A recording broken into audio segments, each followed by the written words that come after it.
কালিমার পতাকা উড়বে সেদিন সবাই খোদাই বিধানকে দুঃখ বেদনা ভুলবে সেদিন আর রবে না অনাচার অন্যায় জুলুম বিচার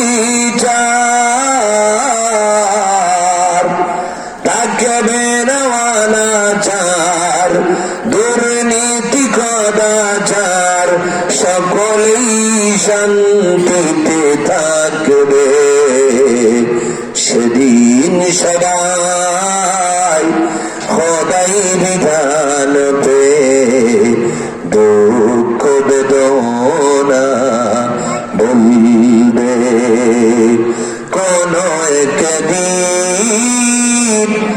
এদেশের আকাশে কালিমার পতাকা উড়বে সেদিন সবাই খোদাই বিধানকে দুঃখ বেদনা ভুলবে। এই জন্য আমার ভাইয়েরা কোরআনের একটা বিধান আপনাদেরকে শোনাই। কোরআন আল্লাহ পাক রব্বুল আলামিন কোরআনুল কারীমের ভিতরে সবচেয়ে গুরুত্বপূর্ণ যে আমলটা দিয়েছে ওই আমলের নাম হলো পাঁচ ওয়াক্ত নামাজ। কয় ওয়াক্ত নামাজ?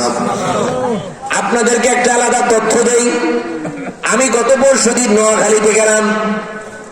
একটা লোক 32 বছর যাবৎ সৌদি আরব, তার সঙ্গে একসঙ্গে আমি বসে খানা খাইলাম।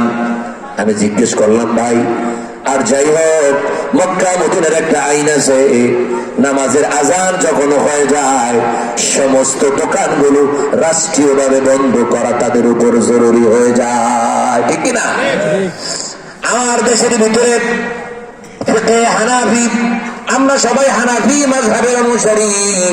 ইমামে আযম আবু হানিফা রাহমাতুল্লাহি আলাইহি হিদায়াহ কিতাবের মধ্যে লেখে, কোন দোকানদার যদি নামাজ না পড়ে, কোন স্কুলের শিক্ষক যদি নামাজ না পড়ে, কোন রাজনৈতিক লিডার অথবা কোন বড় বড় প্রকৌশলী ইঞ্জিনিয়ার কিংবা কোন মিল ফ্যাক্টরির মালিক বড় শিল্পপতি যদি নামাজ না পড়ে দোকানটা খোলা রাখে, অফিস খোলা রাখে, স্কুল কলেজগুলো যদি ক্লাস চলে, ইমামে আযম আবু হানিফা রাহমাতুল্লাহি আলাইহির ফতোয়া, ওই দেশে যদি কোরআনের আইন থাকে সাথে সাথে তাকে গ্রেফতার করে থানায় নিয়ে যেতে হবে।